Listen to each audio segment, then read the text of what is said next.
In the ruins of an old city, Milo tells a drone that he's the last human left and begs his viewers not to forget about humanity. Then he looks at the mark on his hand and remembers how it all started. The year is 2016, and the world is suffering from wars, poverty, and general decay under the system. Milo is just a young wheelchair-bound child in New York studying to be an astrophysicist. Meanwhile, on a farm in Missouri, Ricky loses the signal on his phone, not noticing that a plane is suddenly landing nearby.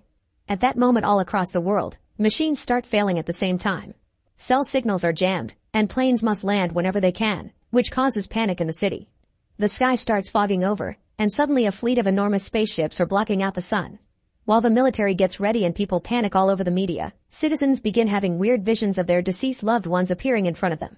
These illusions are caused by Corellon, the alien supervisor for Earth from a race known as overlords. He explains that they came to put an end to suffering, injustice, hunger, and sickness, and that a new version of Earth known as Utopia will be the new law of the land. As days start to pass, the aliens keep their word, and wars are dropped all over the world. Reporters in shock record the unbelievable fact that old enemies are now dropping weapons and holding hands. People in power aren't very happy about this, since wars have always been a lucrative business for them. In Missouri, Ricky's neighbors are worried about how they should proceed, but Ricky points out aliens have only been helping so far, so they should sit patiently and wait because it doesn't look like an invasion. Later in the evening, Ricky and his wife Ellie notice that all the appliances inside the house are going haywire. Suddenly the house starts shaking, so the couple takes their dog and go hide in the cellar. At that moment, a light begins glowing around the house, and a mysterious force removes the screws from the door so the light can reach Ricky. As the house around him begins coming apart, Ricky comes outside and finds a huge drone waiting for him. Only when Ricky agrees to climb aboard does the spacecraft return his house to its proper place. While a giant spaceship appears above the White House, Ricky is taken away by the droid, which suddenly teleports him into the room of a fancy hotel in New York. This brings back memories of when Ricky spent his honeymoon here with his deceased wife, and he realizes it's an illusion. Suddenly the disembodied voice of Corellon starts talking and he asks Ricky to be the ambassador between the overlords and the Earthlings. At first Ricky freaks out, saying someone like a politician should do this, but Corellon points out they're corrupted and Ricky earned the trust of his neighborhood in a fair way. Then Corellon gifts Ricky a mysterious gadget without telling him what it is. Meanwhile in the White House, a mother raises her sick baby toward the spaceship. Soon afterward, government officials and the press shows up at Ricky's farmhouse to cover the first alien abduction. At that moment the drone drops Ricky and leaves, so government agents quickly surround him and demand to have the gadget, threatening with violence. Ricky refuses, and Ellie comes with a camera to record any possible case of brutality. The agents still keep their guns out and Ricky has no choice but to hand in the gadget. As they open it, the baby in Washington magically gets healed. Hours later, the same news comes from all over the world. Diseases are slowly disappearing, even the incurable ones. Ricky is invited to the White House to give a speech to the people of Earth, and he introduces himself as the ambassador. However, Ricky soon gets nervous because he can't answer any of the questions reporters have for him, and they don't like it when he says Corellon feels the world is not ready to see him yet. From then on, whenever Corellon needs to talk to Ricky, he picks him up in the drone and shows the hotel illusion. As months pass, the overlords begin taking care of other problems like hunger and poverty, using Ricky to be the link between nations and establish better political relationships. Some people still aren't trusting though and think the aliens want them to lower their defenses for an invasion. A resistance movement called the Freedom League, funded by media tycoon Hugo, starts gaining followers and spreading doubt in Corellon's patronage, filling the streets with protests. Ricky tries to convince Corellon to show himself to gain people's trust, but he keeps turning him down.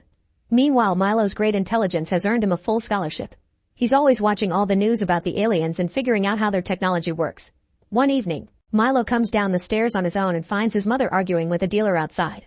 The guy takes out a gun and hits Milo's mom, so Milo tries to come to her defense. This causes the dealer to shoot him in the chest. His mother rushes to hug him, but at that moment, a light beam appears from the sky. This light kills the dealer in seconds, then it heals Milo. Not only his wound is gone, now he can walk too. This incident is covered by the media and Hugo accuses the aliens of playing to be God.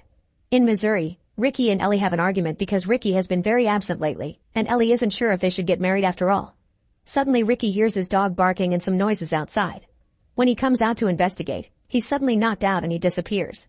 Moments later, Ricky wakes up inside a van to discover he's been kidnapped by the Freedom League. He's taken to a remote base supervised and spends the night inside a cell. The next morning, while Ellie begs the aliens to bring her husband back, Ricky is taken to see Hugo, who wants to take back the power out of the overlord's hands by destroying all the good things they've given humans.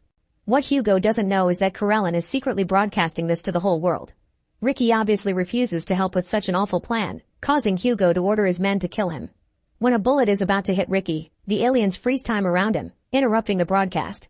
The drone comes to pick Ricky up and he enters the illusion once more, where his dead wife is waiting for him.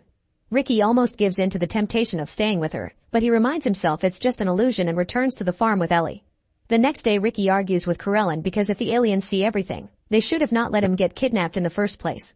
However, Corellin explains it was part of a plan to shame the Freedom League, which is now disbanding. He also says that the first stage is over and proceeds to fire Ricky. Desperate for answers, Ricky takes a picture of the mirror Corellin hides behind before he's taken back to the farm. Then Ricky and Ellie see the photograph of Corellin's face and agree he's right to hide what he looks like.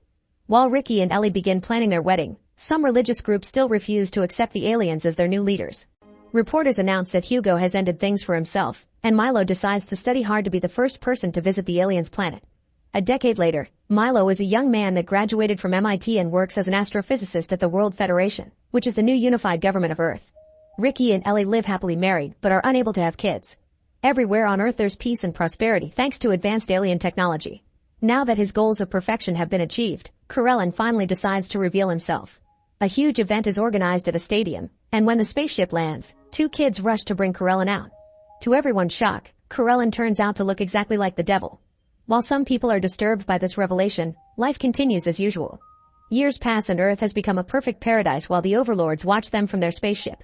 There are renewable energies, peace, and health. However, Milo is worried about the future. Scientific inquiry is dying, and when all space programs are terminated, Milo loses his job. Then he takes a job offer at a research facility in Africa where he meets Rachel, whom he gets along with pretty well. One night, Ricky wakes up to find the light outside his house again. He follows the beam to the tool shed, where he's surprised to find Corellin waiting. Corellin apologizes to Ricky before confessing some big news. At that moment, Ellie comes out of the house and sees the drone fly away, but Ricky is still there. He tells her Corellin had only been checking on them, not mentioning the real conversation.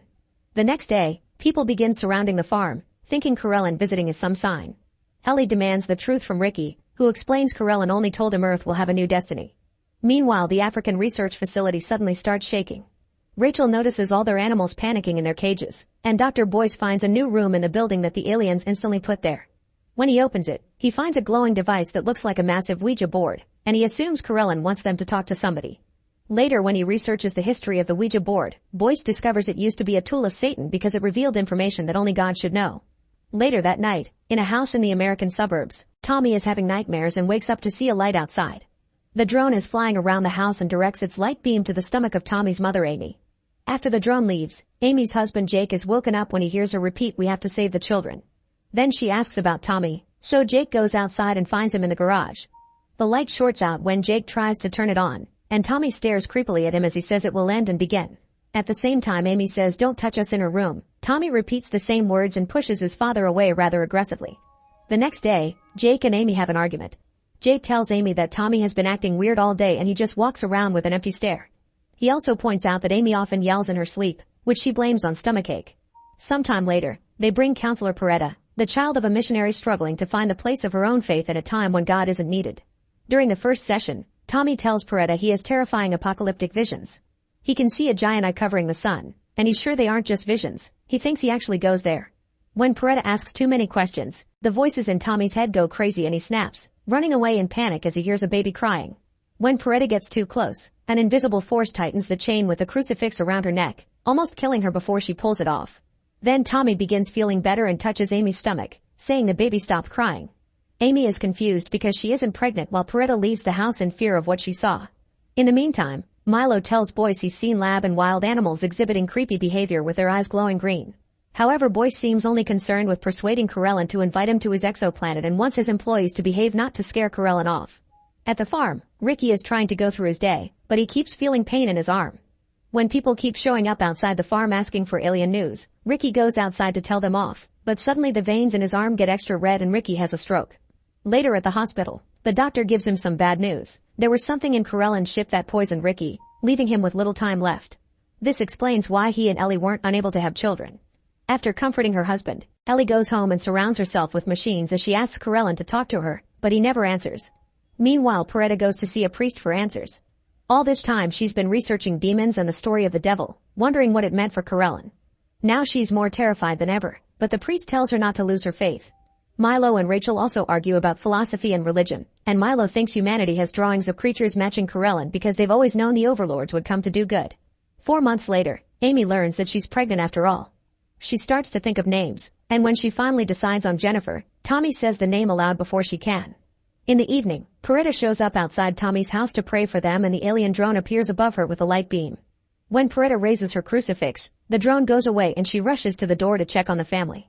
She tries to warn them about upcoming evil, but they tell her they're fine and to go away. The next day, Peretta worries more when the news show that Corellin is leaving his prophet Ricky to suffer in the hospital. She decides to travel to the farm and show her support to the people camping outside the farm, also getting to befriend Ellie. In the meantime, Boyce prepares a special party event and sends an employee to invite Jake and his family with the excuse of a job interview. Boyce plays nice with everyone but also offers to show Amy around the place alone. Ricky ends up talking to Milo, who explains Boyce is actually shutting the facility down so there can't be any interviews. At that moment, Boyce announces a big surprise. Corellin has come to the party too. They explain that they've been shipping animals to Corellin's home planet to be installed in a zoo there. Milo asks Corellin why he killed scientific curiosity, and Corellin tells him that obsessing over science made humans too close to powers they can't control. Afterward, Boyce and Corellin take Amy to the chamber with the Ouija board, making her place her hand on it. This enables Corellin to communicate with the entity growing inside her and use it to blast a message to the skies in the form of a light beam with a symbol in it. Jake goes looking for Tommy, but the boy doesn't want to leave. In the chamber, Boyce's nose starts to bleed and Corellin talks to the creature inside Amy, saying it can't be a child or save anyone. Boyce worries about Amy because she looks in pain and reaches for her at the same time Jake reaches for his son. Amy and Tommy both say don't touch us and push the men away. Then Amy enters a trance and begins using the board to guide the light while Tommy runs to the roof, announcing that Jennifer is awake before falling. Corellin says Amy's job is done and that others will follow while Jake rushes to his son, only to find him hovering above the ground. He brings him into his arms and Tommy reveals to be afraid of Jennifer because she's too strong. Amy rushes to reunite with her family and together they leave the party, not wanting to answer Boyce's questions. On the trip back, Amy suffers from unbearable pain in her stomach. Meanwhile, Milo realizes the light beams Corellin uses are his people's alphabet, so he draws the symbol on a napkin and leaves the party to research it. Rachel follows him and finds him drawing the symbol on a star chart, revealing that it represents the constellation of the Carina system, the Overlord's home world. The excitement causes them to kiss. The next day, Corellin visits Ricky and Ellie again. He hands Ricky a vial of medicine to heal him, which is very rare and hard to make, but at that moment Peretta bursts in, accusing Corellin of being a liar. This makes Corellin confess that the illness didn't sterilize Ricky, Corellin did. He did this out of kindness because the Earth's days are numbered and it's always harder for people with children. While Ellie yells at him, Peretta grabs a shotgun and shoots Corellin, who falls to the floor in pain as he tells Ricky he only wanted to protect him from the pain. Feeling guilty, Ricky injects Corellin with the medicine, instantly curing him. Then Corellin tells a crying Peretta that her faith is poetry but still useless because nobody can stop what's coming. Later at home, Peretta sees the ghost of her mother and follows it until she unfortunately falls off the balcony. Meanwhile, Boyce realizes that Corellin had asked him for animals because he's making a new ark. At the local hospital, Amy gives birth to Jennifer, whose eyes glow in bright green. 4 years later, the children are stronger than any previous generation because they were brought up in a utopia. Milo, who is now dating Rachel, realizes humans have evolved and wonders what the next generation will be like. He's now in charge of studying the kids and their new development because they've discovered the new generation is being born with psychic powers, although so far they only use it for kitty things. Meanwhile, Ricky is still alive, thanks to some chips he connects to his arm, but he's still in pain all the time and he doesn't know how much time he has left. There's also a resistance forming in New Athens, where keepers of the old way of life are mobilizing and inviting everyone to join them before the end, although they can't explain what this end is. One night, Corellin visits Ricky and tells him what will happen to the world. He also says he can spare Ricky if he agrees not to stay here, but Ricky turns him down. The next day, Milo and Rachel find kids in the park acting weirdly. Suddenly children all around the world fall into a kind of trance, raising their right hands towards the sky and chanting Jennifer's name. Older kids actually show up at Tommy's house looking for their leader. Milo realizes all the children are connected and calls Jake to let him know while Tommy explains that Jennifer shows them visions of new worlds.